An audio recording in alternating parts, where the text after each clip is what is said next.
Homage to teacher Buddha Shakyamuni, homage to wisdom warrior Manjushri, homage to all lineage masters. The Dharma, profound and subtle, is rarely encountered even in a million eons. Now we are able to hear, study and follow it. May we fully realize Tathagata's true meaning.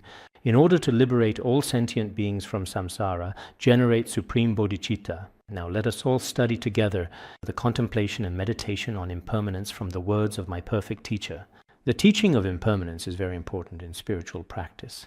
It helps practitioners reduce attachment and develop wisdom.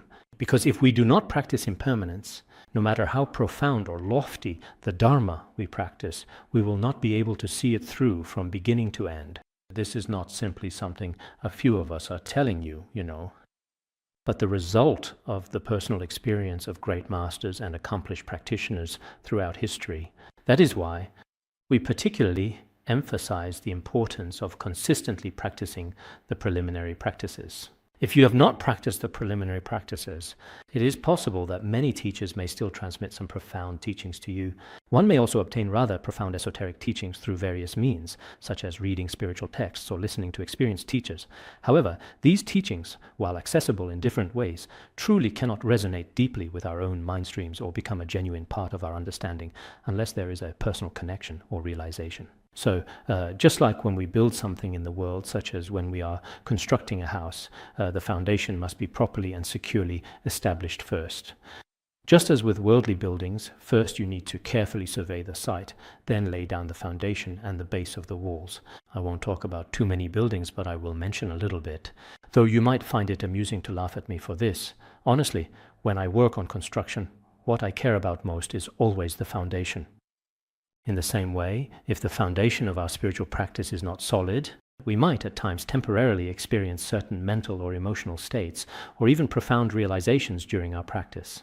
Occasionally, some subtle or even obvious signs of realization may appear to us, but it is important to understand that these experiences, as they arise, will not be stable or permanent. Therefore, in our brief and fleeting human life, which passes by so quickly, we must first find the most crucial key point. Just like people in the world, for example, a butcher who kills animals. When killing an animal, one must first identify where its vital force lies. This involves finding the key points that sustain life. So, as practitioners, we should first rely on a great master with actual experience in practice. In the teachings of such an accomplished master, the teachings he expounds certainly have their reasons. Why is this so? Because great masters and accomplished practitioners have immense love for their disciples, just as a mother cherishes her children most dearly and provides them with the finest education. A mother will pass on to her child the most meaningful principles she has learned in her life. Likewise, the lineage masters do the same. Their life's purpose is to help many disciples truly attain both temporary and ultimate benefit. But how is this benefit achieved? Is it by descending from the highest state or by progressing step by step? It is always by advancing gradually, one stage at a time. That is why many great masters emphasize that the foundation of study is especially important, especially for us. If we do not study the teachings on impermanence, no matter what practice you undertake, in the end you will not succeed. In the Bodhisattva Necklace Sutra, there is a very good scriptural teaching. If a person does not contemplate impermanence, they become attached to the glories of the three realms. Like leaves that are gently blown and carried away by the wind, they drift and wander wherever their karma, their accumulated actions and past deeds, leads and directs them. This means that if we do not take the time to properly and thoroughly contemplate, reflect upon, and meditate deeply on the impermanent nature of all things, we will, without a doubt, inevitably become attached and clinging to the fleeting riches, temporary wealth, and transient honors that exist within the three realms of existence. And what is the result? It is just like fallen leaves being blown by the wind with no fixed direction. Those of us who do not practice contemplation on impermanence will also drift within the 6 realms of samsara, gently carried by the winds of karma, floating aimlessly. So it is truly frightening and unsettling. If we want to attain genuine states of spiritual realization, we must never just sit around simply feeling happy and relaxed without doing anything more. Nowadays, when some people in the world see this, they feel a sense of pity arise in their hearts. Because our bodies, as well as all of our enjoyments, including things like social status, material possessions, and wealth, are in reality all like delicate bubbles floating in water, lacking any true lasting substance or genuine solidity. Yet, despite this fundamental truth, so many people in the world remain completely unaware of it, and they blindly cling to these fleeting things, still feeling deep down that this life is extremely joyful and fulfilling, even though it is ultimately impermanent and insubstantial.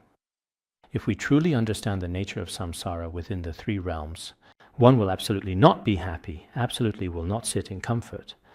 If one thinks, I will not die today, such ease is unreasonable. When truly contemplating impermanence and death, complacency becomes impossible. Master Shantideva also spoke in this way. If we keep thinking, I won't die today, I won't die tomorrow, and feel that life is very enjoyable right now, drinking alcohol, eating meat, and so on, living all kinds of lives filled with eating, drinking, and entertainment in society, then there is truly no real meaning in that. So, the teachings on impermanence that we are discussing now, I am also unable to explain the most profound aspects because my own level of spiritual practice is limited. But we must carefully and repeatedly study the Vajra teachings of these great masters. If you read them over and over and contemplate them again and again, you will definitely benefit from it. Sometimes we see many people in the world who are so-called practitioners in name, but in reality they have never reflected on the contemplation of impermanence at all. Such people are only fake practitioners. They cannot be called true practitioners. Therefore, you should take a moment to thoughtfully reflect on what kind of role you actually play in this society. Are you truly worthy of your title, or is it simply just an empty name? You should examine this carefully again and again. So today, we will continue with the next part of the teaching. A lay practitioner once asked Master Patowa, if I want to focus on practicing just one dharma, which practice is the most important? I want to practice only one dharma, not others. Just concentrate on one practice. Nowadays, many people talk about focusing exclusively on one practice, dedicating themselves to a single dharma. But which practice should that be? Of course, some people might answer that practicing Amitabha Buddha is very good. Some people say that practicing Zen is very good. Some say that practicing the great perfection of luminosity is excellent. Others say that studying Buddhist logico-epistemology is the best. There are probably many, many different opinions in the world.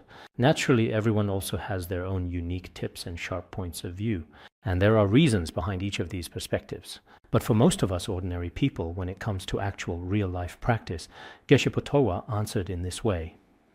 Geshe replied that if you truly want to focus on just one practice, then impermanence is, without question, the most important. Because the teaching of impermanence is the absolutely central key to all spiritual practice. Therefore, practicing impermanence is the most important. Why is this the case? Several reasons are given below. If you contemplate death and impermanence, first, it can serve as the cause for entering the Dharma. In the middle, it can be the condition for diligently practicing virtuous deeds. And finally, it acts as a companion in realizing the equality of all phenomena. If one practices impermanence first, they will enter the Dharma. Why is it that so many people nowadays are unwilling to truly study and practice? It's because they haven't properly contemplated impermanence. They think they still have plenty of time. But in fact, if you truly practice impermanence well, then you won't be able to wait. You'll start practicing very soon, perhaps even sooner than you might expect. I remember, in the well-known and respected text called The Extensive Biography of the Buddha, there was someone, a person whose name was Niu Quansheng, who was mentioned in the story. When Buddha Shakyamuni was accumulating merit in his previous lives, he was once such a Brahmin. He was preparing to renounce the household life, and at that time he spoke to 7 kings, saying, I am about to become a monk. Are you willing to join me in renouncing the world? They replied, right now our children are still young. Let them grow up first. This is just like what people say in society today. Only after finding a job and establishing a family can we consider it. They said, once our children have grown up, then we can become monks. Could you wait for us for 7 years? They asked. He replied, I can't wait. When impermanence arrives, no one can be certain. Later they pleaded, could you wait 5 years? How about 4 years or 3 years? Or maybe just 1 year or even 7 months? He said, no, that's not possible. He was still very urgent about it. Eventually they asked, could you wait for us just 7 days? There are still many things at home we haven't taken care of. Would 7 days be possible? In the end, the Brahmin still said, no. He insisted, "You must become monks today, right now, today." He firmly believed that if they didn't ordain today, then if they unexpectedly passed away or encountered other obstacles. There are so many people here who want to become monks. I keep telling them to wait 4 months. Is this the reason they're using to approach me today? How should I respond to this? I'll think of another teaching later. Because they have cultivated impermanence meditation very well, they all quickly ordained as monastics within a single day, demonstrating how profound contemplation of impermanence can lead to immediate renunciation of worldly life. When it comes to practicing virtuous deeds, once you've made up your mind, you can't keep delaying. If you keep putting it off, obstacles may arise. Sometimes some Dharma friends here say, "I'll go home now, take care of some important family matters, earn a bit of extra money, and make sure everything is in order." And also make arrangements at work, such as organizing schedules, this and that, various tasks and responsibilities, and so on. After another 2 years, I'll come here to become a monk. But after they go back, their original renunciation gradually fades away. People around them persuade them not to study Buddhism, not to become monks. Gradually, their original plans disappear and turn into nothing, like bubbles. That's how it happens. So when it comes to committing negative actions, we should try our best to delay them. For example, if I want to harm someone or take revenge, I should just say, "Forget it for today. I'll think about it tomorrow or next year." Keep postponing it like this. But when it comes to practicing virtuous deeds, it's best to act as quickly as possible. That's why, by contemplating impermanence, one first enters the Buddhist path, feeling that there's no time to lose. In the process, the conditions for practicing virtue arise, contemplating impermanence, practicing various teachings. For example, cultivating loving kindness and compassion, bodhicitta, taking refuge, or the meditative states in Chan Buddhism. If you want to practice these, you will do so immediately without procrastination. Because some people have a good understanding of impermanence and their practice is excellent, whether it's doing retreats every year or arranging their daily practice routines. Their spiritual practice is especially good. They feel there is no time left, so they never delay or put things off. That's why every day some people are able to practice so well. While others don't practice well, it's because they lack a sense of impermanence in their mind stream. If you truly have a sense of impermanence, you will definitely be able to get up early in the morning. And at night, you won't just collapse before it even gets dark. So even during the process of practice, you will be very diligent. By contemplating impermanence, you become more diligent as a result. Your entry into the Buddhist path will be sincere, and you will be especially diligent along the way.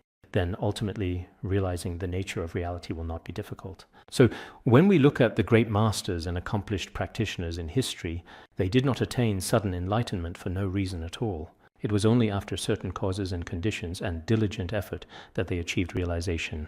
If you practice impermanence, at first it serves as the cause to cut the ties binding you to this life. In the middle, it helps you abandon attachment to the various aspects of samsara. And finally, it becomes a companion that leads you onto the noble path of nirvana. If you practice impermanence, first you will let go of your attachment to this life.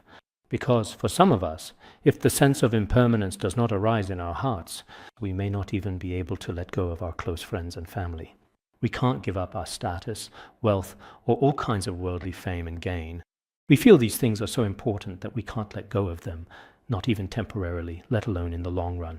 In the middle, regarding the entirety of samsara, we also can't cut off our longing for rebirth in the heavenly realms or happiness in future lives. And in the end, we won't even have the opportunity to enter nirvana.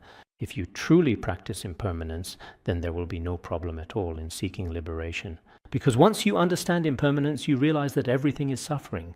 The only way to truly resolve this suffering is through the sublime and transformative Dharma. You must use the wondrous and profound path to enlightenment to resolve it swiftly. Otherwise, it simply cannot be accomplished. It is also stated in the middle-length discourses of the Agama Sutra, thus all conditioned phenomena are not to be enjoyed or clung to. One should carefully observe and recognize their own faults, become weary of them, seek to abandon them, and strive for liberation. What this means is that all these worldly things are meaningless and impermanent, the so-called various phenomena and pleasures. We should first understand their true nature, then develop a sense of aversion toward them, and subsequently let them go. After letting go, we should aspire to the Dharma of liberation. Therefore, this kind of aspiration for liberation also comes from practicing impermanence. Sometimes when we read the biographies of great masters and eminent monks, or observe some elderly practitioners nowadays, why do they get up so early in the morning? What is the reason they keep practicing continuously? It's because they have a sense of impermanence in their hearts and feel that life is very short. In such a brief life, they are willing to accumulate many virtuous deeds. I think many Dharma friends here are indeed practicing very well. We can usually see that their practice is quite good. But some people are extremely lazy and distracted. Of course, the reason for this is probably related to the strength or weakness of the virtuous roots in our alaya consciousness from past lives.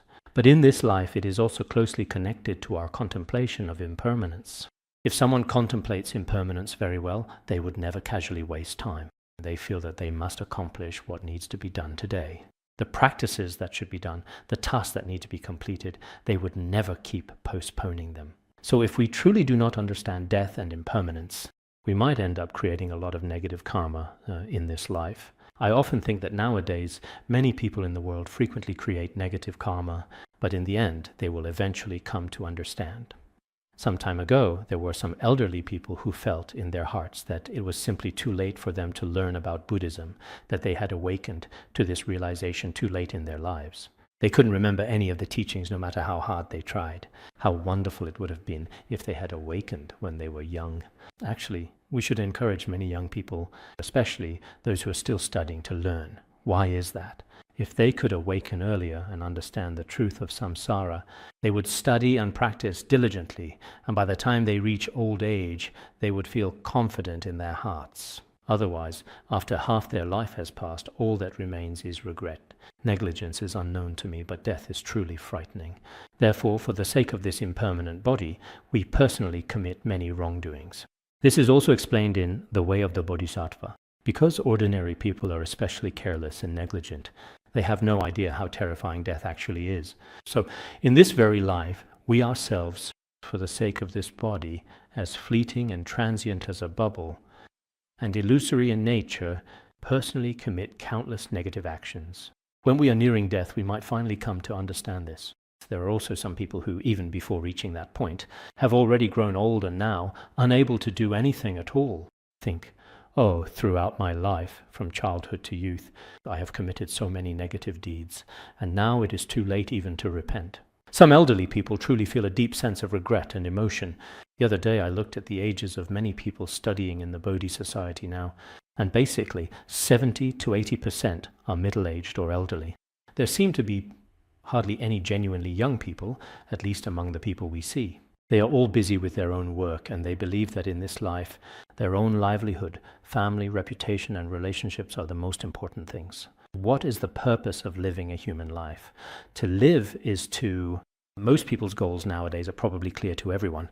If you look back at what you were pursuing in your 20s or 30s, you'll realize that you were especially lost at that time. Some people have already had the karmic conditions to become monastics or to study Buddhism.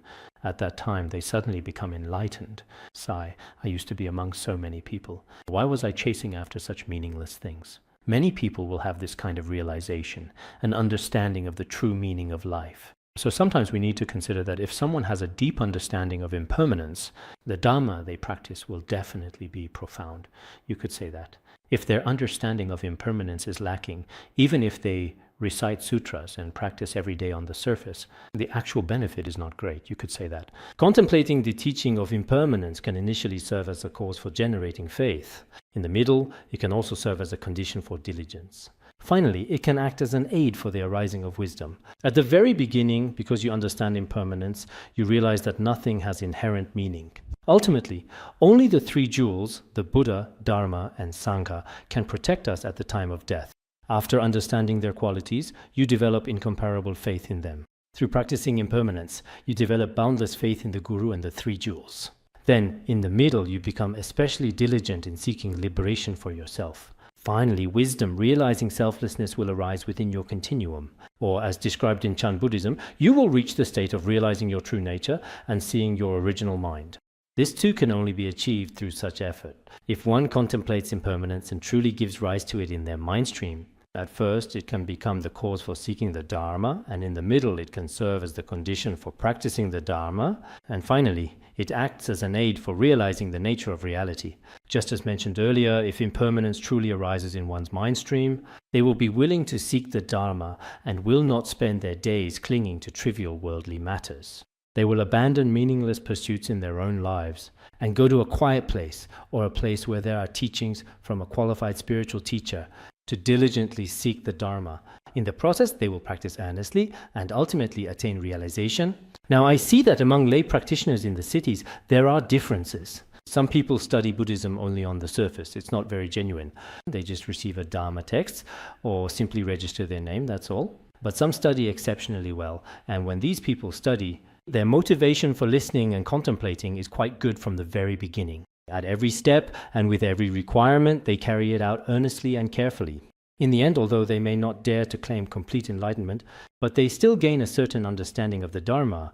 This itself is a kind of awakening. Originally, I knew nothing about the impermanence of all phenomena. Now I truly understand that all phenomena are impermanent, changing from moment to moment. That was when a leader that day became extremely angry and was speechless with rage. He was so furious that he couldn't find words to express his feelings. What are you doing here? So I say, this is truly a realization. This is an awakening, genuinely. Some people say that so-called realization seems to be something completely transcendent and saintly, which is indeed difficult for ordinary people to attain. But if you previously didn't understand the principle of karma and its effects, and now you do understand it, or if you didn't know about the boundless merits of the Guru and the three jewels before, but now you do, doesn't this count as awakening? This should be considered a kind of awakening, albeit a minor awakening. The following teaches that if one meditates on impermanence and generates the view of impermanence in one's mind stream, profound spiritual transformation occurs. Then at the beginning it can serve as the cause for armor-like diligence. In the middle it can be the condition for preparatory diligence. And in the end it can truly become the steadfast support for unwavering diligence. These three types of diligence, each with their own unique qualities, are just like how some people, before entering the battlefield, first carefully put on their protective armor. When we practice diligence, we might say, starting tomorrow I will definitely be diligent. From within, it's as if we are putting on armor. There is a kind of resolve in our hearts. This is called the first step of diligence. The first step of diligence is achieved through contemplating impermanence. Everything is impermanent. From today, from tomorrow onward, I must practice. First, this kind of resolve also arises based on the understanding of impermanence. Then in the middle, you actually put it into practice through your actions. It's not just empty words, it's not like that. It's about truly putting it into practice. Ultimately, your diligence is not like doing things only when you're happy and completely giving up when you're unhappy. It's not like that. Unwavering diligence. Many sages possess diligence that does not regress. They do not give up because of their mood or because they are busy. This is diligence that does not regress. So the causes and conditions for these three types of diligence are also attained through impermanence. Therefore here, Potowa Geshe concisely presents some profound principles to illustrate that contemplating impermanence is especially important for us. If we truly develop contemplation of impermanence, many principles will naturally become clear to us. This is especially important. The Venerable Fadampa also once said this: if the contemplation of impermanence arises in one's mind stream, at the beginning it can serve as the cause for entering the true Dharma. In the middle, it can act as the whip of diligence, and ultimately it can lead to the attainment of the luminous Dharmakaya. If the contemplation of impermanence truly arises in our mind stream, at the very beginning it serves as the entry into the true Dharma, just as mentioned earlier. If you do not contemplate impermanence, you may not necessarily enter the Buddhist path. Some Dharma friends here have told me this themselves. Now they are diligently practicing at the Institute, and in fact it was impermanence that initially brought them here. In the past, some lay practitioners would always say, all phenomena are impermanent. At first they thought this was just something fun or interesting to say. All phenomena are impermanent, aren't they? Later, after gradually reflecting on it, they realized that things truly are impermanent. Our families, the world outside, everything inside and out. Apart from impermanence, nothing else exists. It really makes sense. Later, through various causes and conditions, they came to the Institute. At the Institute, they have listened, contemplated, and practiced for many years without ever regressing. The very origin of it all was impermanence. For many of us Dharma friends, perhaps the reason for ordaining or studying Buddhism also began with this dependent origination. At the very beginning I thought, I'm about to start learning right now. If I keep putting it off like this, I might end up wasting this whole life for nothing. There would be no difference between me and ordinary people, and it would be such a waste. What a pity. So I chose this path for myself. I decided to study Buddhism. That's why the initial course for entering the true Dharma in the middle of the journey. If you don't contemplate impermanence, you'll be lazy and distracted every day. But with the awareness of impermanence, it's like having a whip to spur you on, constantly and carefully supervising yourself, genuinely encouraging yourself. In the end, attaining the luminous Dharma body also relies on practicing impermanence. So by truly practicing impermanence, one can achieve realization in a short time. There was once a queen, a woman admired for her grace and wisdom, who found herself with only 7 days left to live. The king, who loved her deeply and cherished her above all else, was filled with sorrow, but there was nothing he could do to change her fate. In his grief, he decided to entrust her care and well-being to a bhikkhuni arhat, a respected female monk known for her compassion and spiritual insight. Then the arhat taught her the Dharma of impermanence. As a result, after 7 days, she indeed passed away. Because of the blessing power of hearing the Dharma of impermanence, she was reborn in the heavenly realms. Later, as a celestial being, she came to the human world when Buddha Shakyamuni appeared. She listened to the true Dharma in his presence and ultimately attained realization. So looking at some of these stories, just hearing the Dharma of impermanence and then contemplating it in your mind, one can also ultimately cut off the root of samsara and attain true liberation. That's why Patrul Rinpoche said, if the genuine perception of impermanence does not arise naturally in your mind stream, then merely seeking and practicing the Dharma on a superficial level will ultimately only make you a so-called Buddhist slickster. So we should understand that it is essential for an uncontrived perception of impermanence to arise in our mind stream.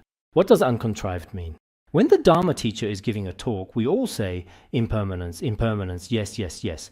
After the class is over, everyone feels that everything is impermanent. Because it was discussed today, it should be impermanent. Looking at the world of objects and the world of sentient beings, both are impermanent. But this is a perception that is deliberately cultivated and constructed through effort. That's not what it means. When the time comes, you will see that everything is impermanent, no matter what happens. It truly arises in your heart naturally and spontaneously. Whether it's status, wealth, or other people's opinions, none of these have any real meaning. They are all impermanent. It's as if you're in an illusory world. You won't cling to this world, but treat it as a vague, dreamlike experience. Many practitioners of Dzogchen and some Vajrayana practitioners, their state of mind is calm, clear, and dreamlike. In fact, those who have truly gained some insight into the principle of impermanence will not be particularly attached to worldly things. Because some people haven't contemplated impermanence, they become overly attached. It's really frightening. Sometimes when we look at society, when someone fails to achieve status, they suffer greatly and even contemplate suicide. Some people are especially and deeply attached to their relationships and families. What's the reason for this strong attachment? It's simply because they haven't truly reflected on impermanence. There was once a story about a queen consort of a king. The king and the queen had a particularly close and special relationship. Later, the king wanted to see for himself whether she was truly, genuinely attached to him or not. So he hid himself in the garden. He had his faithful servant spread the news that the king had been eaten by a tiger. When this news reached the queen's ears, she was indeed deeply and profoundly attached to him, and in the end she died from overwhelming grief. The king was also extremely saddened and deeply regretted his actions, feeling that what he had done was wrong. Afterwards, he remained very sorrowful. He then carried the queen's body with great care to the charnel ground, a solemn place where the dead are laid to rest. There he remained by her side, living with the corpse, and cried every day, his heart heavy with grief and longing for the queen he had lost. Every day he would inexplicably call out the queen's name. Some historical accounts say that in the charnel ground, with the corpse, perhaps in the end, even when it had turned into a pile of bones, he still held on to it. Some historical accounts say that he lived with this skeleton for 12 years. That's already enough time to graduate from vocational school, which typically takes several years to complete. Some say he spent 8 years in the charnel ground, a place known for its association with meditation and confronting impermanence, showing a remarkable level of dedication. Later, a master eventually arrived, intending to save him. The master carefully brought a clay pot with him, holding it gently, and also went to the charnel ground. When he quietly arrived near the charnel ground, moving slowly, he accidentally dropped the pot, causing it to fall and smash into many small pieces on the hard ground, scattering fragments everywhere. After it was broken, he continuously appeared before him in great suffering, constantly calling out the name of that jar due to his intense attachment. The king, who had originally been somewhat mentally unstable, saw that the person next to him was still crying over the broken pot, and thought it was a bit foolish that he kept shouting like that. So he went over to comfort him, saying, "Now don't cry, why are you crying? You're really quite foolish. Look, the pot is already shattered into pieces. Its original form doesn't even exist anymore, yet you're still calling out to it and crying. Where in the world is there someone as foolish as you?" Then the master replied, "It's not just me who's foolish, actually you're foolish too. Your queen's physical body. Now even her skeleton is completely gone, not even fragments remain at all." Who knows what he was thinking at that moment? Even then you were still calling out the queen's name and crying. That makes you even more foolish. Afterwards he spoke about the impermanence of all things. He truly developed faith in impermanence and in the master, and suddenly became enlightened. He was thus saved. So sometimes I think there are people in this world, people who, in their own unique ways, are saved. When they get divorced or their relationships fail at such times, we should also carefully bring some pots and place them in front of them.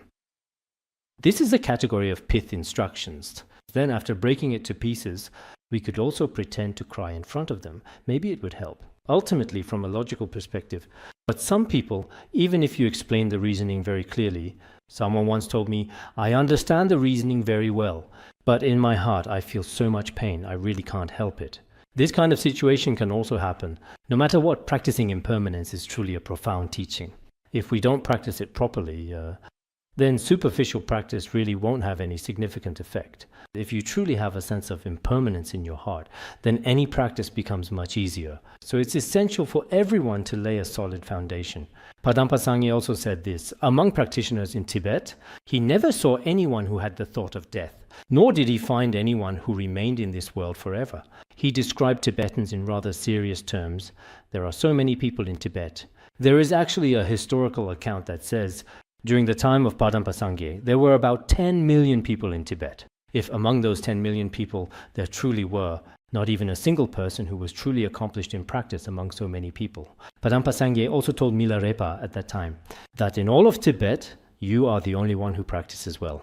Apart from you, there is not a single one. When it says not a single person, it is highlighting that at that time there was truly no one else present. Perhaps at that time, Milarepa had not yet met anyone.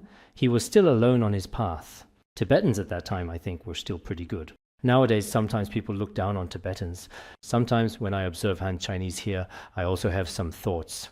It seems like everyone is just attached to certain names and concepts. Even those who recite the Buddha's name never really think about liberation. They don't seem to consider being liberated from the cycle of rebirth in the three realms in their future lives. They think Sukhavati is like heaven and that they'll live happily there. It's this kind of mindset. Even for those who practice meditation, many of them never really think about it, that countless sentient beings need to be saved and that I become a Buddha for their sake.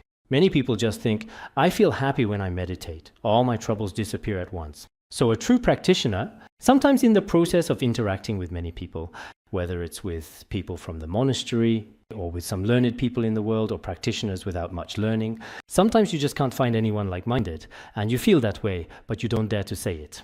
It's the same with Tibetans. Now, indeed, I think back to that time, the Venerable Phadampa came to Tibet 5 times. At that time, from a historical perspective, Buddhism was quite flourishing. Moreover, many great masters from the Kadampa and Nyingma schools were practicing in the mountains.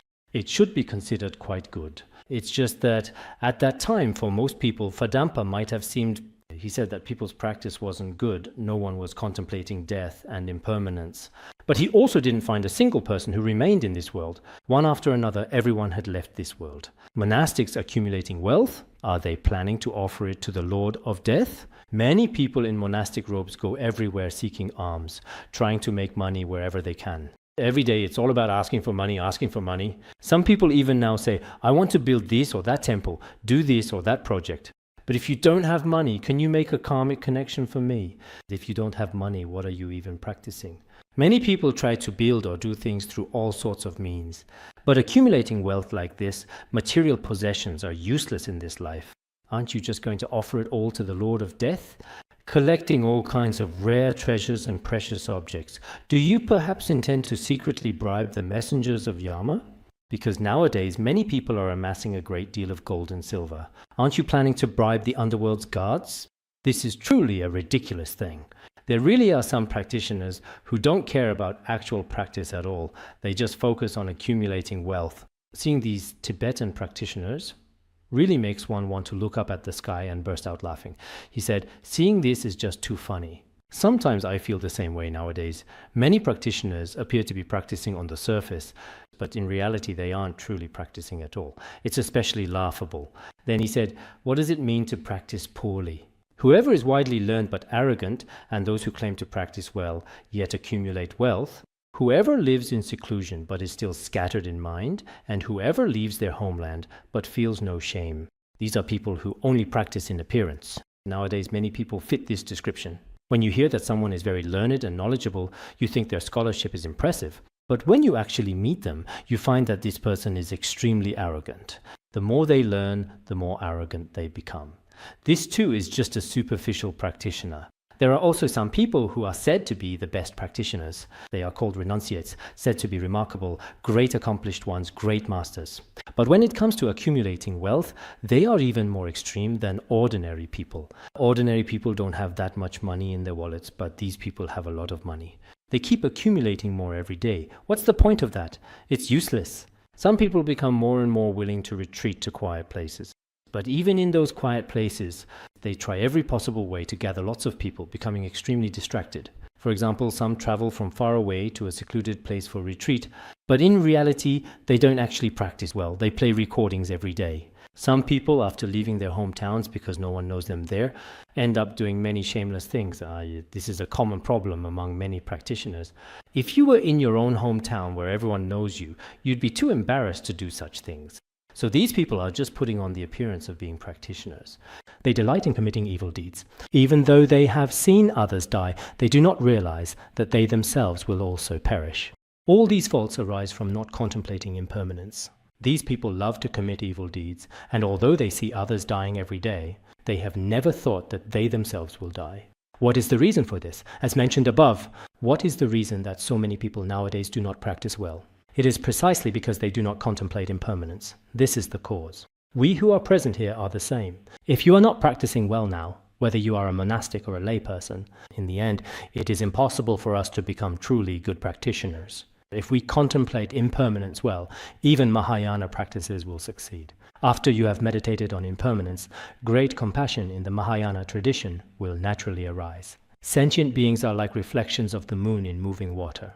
Just as it is stated in the Entering the Middle Way, all sentient beings are truly pitiable, just like the moon in water, drifting here and there.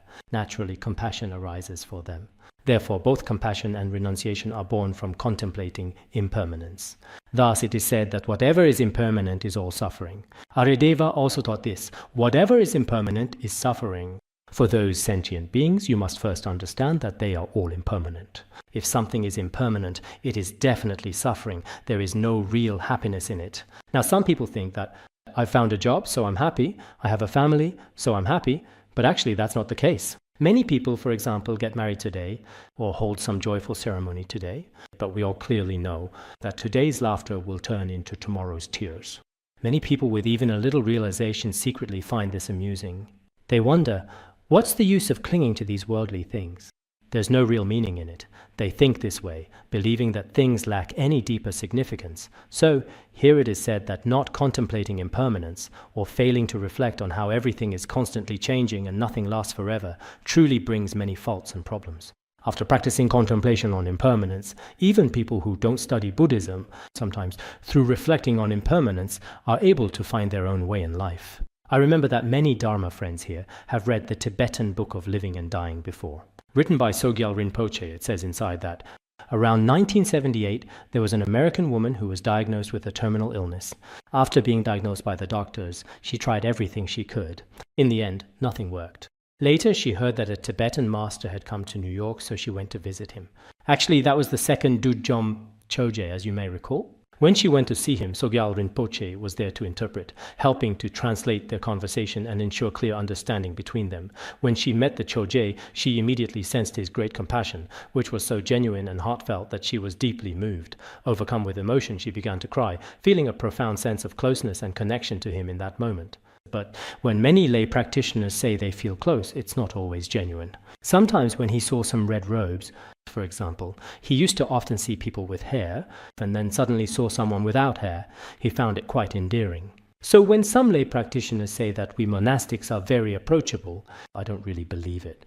Maybe people's ways of thinking are a bit different. But at that time, although she said she really felt close, she was also very deeply sad. She spoke in front of the Choje. She quietly said, "My life is actually very short. Can you please help me with this? I'm going to die soon. I only have a few months left to live." Then the Choje laughed heartily and said, "It's not just you who will die soon. We're all waiting for death. It's only a matter of sooner or later. We're all waiting for death." With only just a few words from him, it seemed she had seemingly already discovered the truth of life. Later, in his presence, she also received some teachings on how to face death. She learned some key instructions on how to accept death and so on. After listening to a series of teachings, she finally took refuge in Buddhism. It seemed that she was no longer afraid of death and continued to practice diligently. As a result, and quite miraculously, her illness was cured, and she did not die at that time. This outcome was unexpected, and those around her found it remarkable that she recovered. However, this does not mean that she would never die, as everyone must eventually face death. The author mentions that he has heard many similar stories, where people in the midst of illness found hope or even healing by contemplating impermanence. By reflecting on the fact that all things are subject to change and nothing lasts forever, they were able to find some peace during difficult times. And by consistently and diligently practicing these profound and insightful teachings of Han Buddhism, once their attitude and mindset in their heart and mind had completely and fundamentally changed, they were able to eliminate much suffering and misfortune. So, practicing contemplation of impermanence is indeed very important indeed, and certainly worthwhile. Whether for lay people or monastics, this is indispensable and must be practiced. It's not just about practicing on the surface. We must truly practice according to these teachings in real life. Therefore, contemplating impermanence is the prerequisite for opening the door to all spiritual practice. A lay practitioner once asked Geshe Potwa for instructions on how to eliminate negative karma. Geshe Potwa replied to him saying, "You should repeatedly contemplate death and impermanence. If the single thought of inevitable death arises in your mind, then purifying negative karma will not be difficult, and practicing virtuous deeds will also not be difficult. This is the first step. This teaching is very important, and everyone must remember it." Previously, when I taught the words of my perfect teacher, I asked everyone to memorize this teaching, as well as the following teaching from Jigme Gyalwe Nyugu. If we repeatedly contemplate death and impermanence, eventually an unshakable conviction will arise in our hearts. The thought that everything is impermanent. At that point, it will not be difficult at all for you to abandon negative actions and practice virtuous deeds. You see, many people nowadays have difficulty with the contemplation of impermanence, and even 100 days of meditation practice can be quite challenging for them. Reciting 1,000,000 mantras is also quite difficult. Even completing the 500,000 preliminary practices is challenging. Why is that? It's because our contemplation of impermanence is not thorough. If our contemplation of impermanence is strong, then practicing virtuous deeds every day will not be difficult at all, truly. So, the very first step is to meditate on impermanence. Once you have meditated on impermanence, it will not be difficult to do good and abandon evil. This is the first stage, and everyone must remember it. Then on this basis, if you can consistently practice and give rise to compassion in your mind stream, then benefiting sentient beings will also not be difficult. Earlier, we said that after meditating on impermanence, doing virtuous deeds is not difficult. Then on this foundation, you begin to repeatedly contemplate how sentient beings are trapped in samsara and are truly pitiable, and then you cultivate compassion. Finally, if great compassion arises in your mind stream, then benefiting sentient beings will not be difficult at all. Some teachers have especially strong compassion. No matter how unwell they are physically or how bad their mood is, it doesn't hinder them in the slightest. Why is that?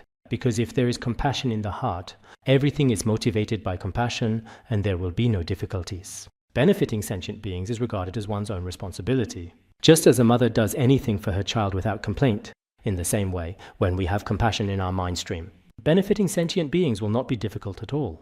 If there is no compassion in one's mind stream, even asking them to do a little thing, they'll say, "Oh, how much does this pay? How much are you giving me? I can't do it." That's why some people are always bargaining. They don't see benefiting sentient beings as anything important at all. If, on top of this, one further practices the true nature and emptiness of all phenomena, and this has already arisen in one's own mind stream, then at that time, purifying confusion will not be difficult either. This is relatively advanced. On the basis of cultivating compassion, as mentioned earlier, if one continuously practices the emptiness and selflessness of all phenomena, in the end, if everything is seen as emptiness and selfless, then our current attachment to all kinds of worldly confusions and myriad things will be easily eliminated. The naturally pure meditative states of Vajrayana practice will also arise easily. Therefore, contemplate impermanence, contemplate compassion, and contemplate emptiness. These three are the teachings left to us by Geshe Potowa. However, there needs to be an order to this. First, contemplate impermanence. Once the foundation of impermanence is established, then cultivate compassion. After the foundation of compassion is established, then contemplate emptiness. Otherwise, if you start with Vajrayana empowerment, "Give me an empowerment. Please do it well, Master. You must empower me properly." After receiving the empowerment, then you go back to contemplate compassion and then contemplate impermanence. In this way, the sequence is a bit off. You should start from impermanence and proceed step by step in your practice. If you can truly give rise to the contemplation of impermanence in your mind stream, then you will definitely be able to completely abandon attachment to all worldly things in this life. Just like someone with nausea refuses to eat oily food. If we truly develop the concept of impermanence in our mind stream, then the wealth, fame, and all sorts of various worldly matters and concerns in this life. Just like someone who already has nausea, they feel a strong aversion toward any kind of food and have no interest in eating it. In this state, even the mere thought of food can be unappealing or unpleasant. If you put some greasy food in front of them, such as a dish that is oily or rich, their discomfort may increase, and they might want to avoid it even more. They are even less willing to eat it. It's just like that. One would not want to be attached to anything in this life. The author says this: "My Supreme Guru, the Venerable Jigme Gyalwe Nyugu, has stated on more than one occasion, no matter whom I see in the world, no matter how noble, authoritative, wealthy, or handsome they are, I would not feel any envy toward them. Instead, I focus on the deeds of the great masters and accomplished beings of the past. This is because a little sense of impermanence has arisen in my mind stream. Apart from impermanence, I have no other, nor do I possess any more profound or deeper teaching or instruction to pass on or share with others. This particular teaching is truly, genuinely important and significant. Everyone, without exception, should be aware of and remember the name of Jigme Gyalwe Nyugu. When he saw who had money or status in the world, who had fame, or who possessed all kinds of wealth and honor, not even for an instant did he feel envy, attachment, or clinging. Why was this? Because he had a certain faith in the spiritual practice of the great masters and accomplished beings of the past. And what was the reason for this? It was because a little sense of impermanence had arisen in his own mind stream. Apart from impermanence, there is no more profound dharma to pass on to everyone. Therefore, we should keep in mind the precious teachings left to us by the great masters of the Nyingma, Kagyu, and Kadam lineages. These teachings are extremely valuable. We must all remember them. But are we like this? No, we are not. When we see someone else with a nice house, we think, "Oh, that's so nice. Will I ever have something like that?" When we see others driving luxury cars or becoming directors or county heads, we think, "Wow, my classmates have already achieved these things. I should also try every possible way to gain a certain status," and so on. All of this is just being caught up in gain and loss. But when you reach a certain level, as we have mentioned before, not to mention attaining such a state of spiritual practice, even some worldly people can leisurely watch the flowers bloom and fall in the courtyard, unconcerned about coming or going. Just as we discussed before, they truly view things with detachment. When the entire contemplation of impermanence appears before you, everything is taken as it comes and goes, without any particular attachment or greed. So what is the threshold for developing firm conviction in impermanence within one's continuum? It's just like before, with Geshe Karakongchung. When Geshe Karakongchung was practicing in the caves of Jomo Karla Mountain in western Tibet, there was a thick patch of thorny bushes at the cave entrance that would often snag and catch his clothes as he passed by. At first he thought about cutting them down, but then he reconsidered. Sai, I might die inside this cave and never make it out. Who knows if I'll even have the chance? So he decided that practicing the sublime Dharma should take priority. He didn't cut them down when he went in. When he came out of the cave again, he thought about it once more because his clothes got snagged again. He considered cutting them down again, but then he thought, who knows if I'll ever return to this cave? So he never did cut down that patch of thorn bushes. In this way, the master continued to practice in the cave for many years. In the end, he attained realization, yet the thorn bushes still remained untouched. The master had achieved realization, but the thorn bushes were never cut down. On the surface, this seems like an ordinary story, but it actually contains a very profound meaning. Our own actions are not like this. We always insist on building a very nice house. I've seen some Dharma friends build really nice houses, and I think they're quite impressive. Today I looked at several houses and felt my impermanence meditation was quite good. If Geshe Karakongchung had seen this, he would have greatly rejoiced. There is another exemplar of impermanence practice, that is the Vidyadhara Jigme Lingpa, who demonstrated perfect understanding of impermanence through his renunciation and spiritual accomplishments. Ngawedzu is actually the Venerable Jigme Lingpa. Venerable Jigme Lingpa had a bathing pool that he used in the 7th month of autumn. There were no steps, so it was very difficult to get in. His disciples asked if they could build some steps there. But the master replied, I don't know if I'll even have the chance to bathe here next year, because in his heart he truly held this contemplation. He always consistently refused, thinking, what's the point of spending so much of his valuable time on this? He often instructed his disciples to meditate on impermanence.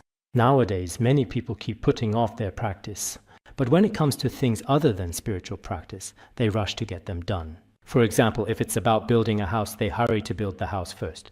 They say, I'll practice next year. But these great masters always put practice first. Building houses and other things can wait until next year. Tomorrow, and yet another tomorrow. How many tomorrows there truly are in our lives? If I simply wait for tomorrow, then everything, all that I hope for, will eventually be wasted. So in the end, everything is wasted.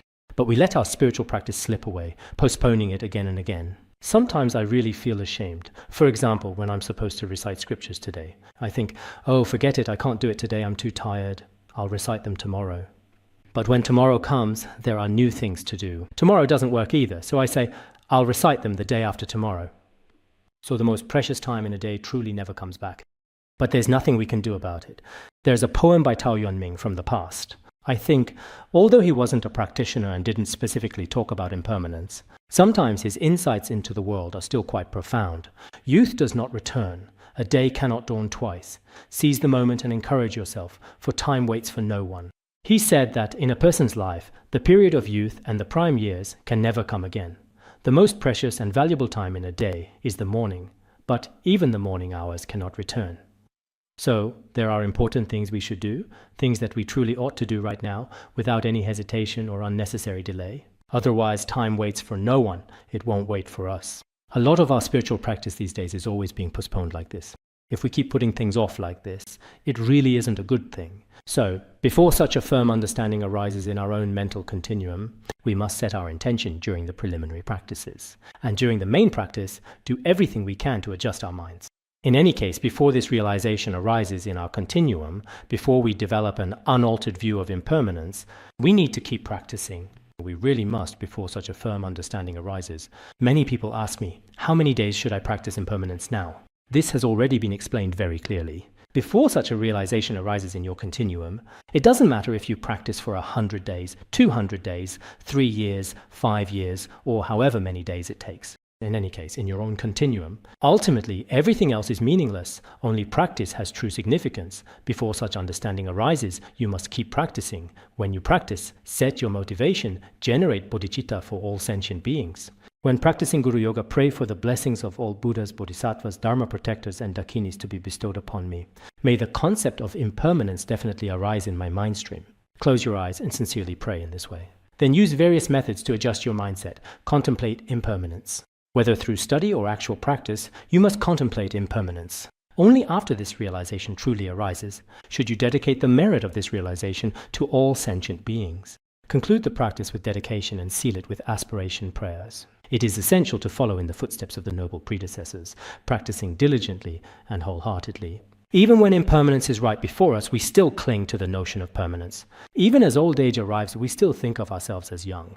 May I and all sentient beings with deluded minds like mine give rise to the realization of impermanence. Please grant your blessings.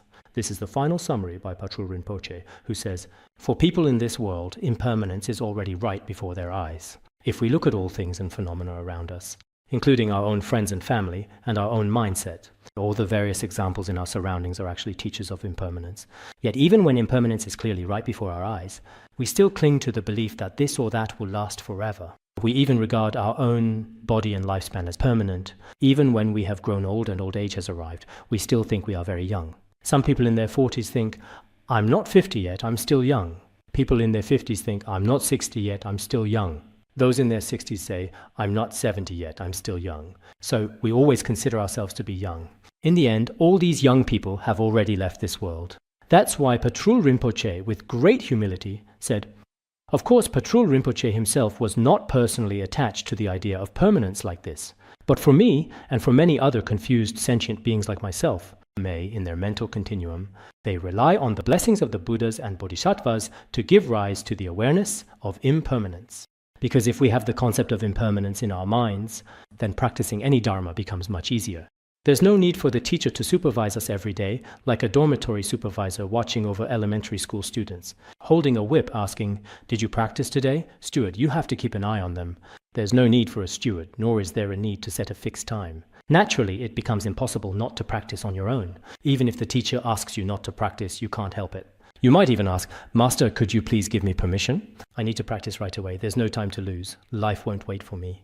Everything changes so quickly. Impermanence can come in an instant. You might even ask, could you allow me to practice for just 1 hour a day? That's how eager you'll be. It's impossible to have a steward watching over you every single day, or to constantly use all sorts of methods to supervise you. No one will need to ask, can you do the preliminary practices? It just won't be like that. So, in our own mind streams, we truly rely on the blessings of all the Buddhas and Bodhisattvas. May the contemplation of impermanence arise in the mind streams of all Dharma friends with whom we share a connection. From the sacred realm of Mount Wutai, may the blessings of Manjushri enter our hearts. We pray to the feet of Jigme Phuntsok for the blessings of the realization lineage. May the treasure necklace of Togol's snow mountains become a garden of virtues. We pray to Longchen Rabjam, gentle yogi of twofold essence. May Manjushri's wisdom arise in us, and may we study Samantabhadra's aspirations and deeds. To those who uphold the activities of the Buddhas and their children, we pray at the feet of the Manjushri-like Guru. May the supreme blessings of the Guru's body, speech, and mind fully merge into the mind streams of all disciples, so that we may accomplish the expansive and meaningful activities of spreading the Dharma and benefiting all sentient beings. Gitopo. May every sentient being give rise to the contemplation of impermanence. The guidance on the impermanence of life concludes here.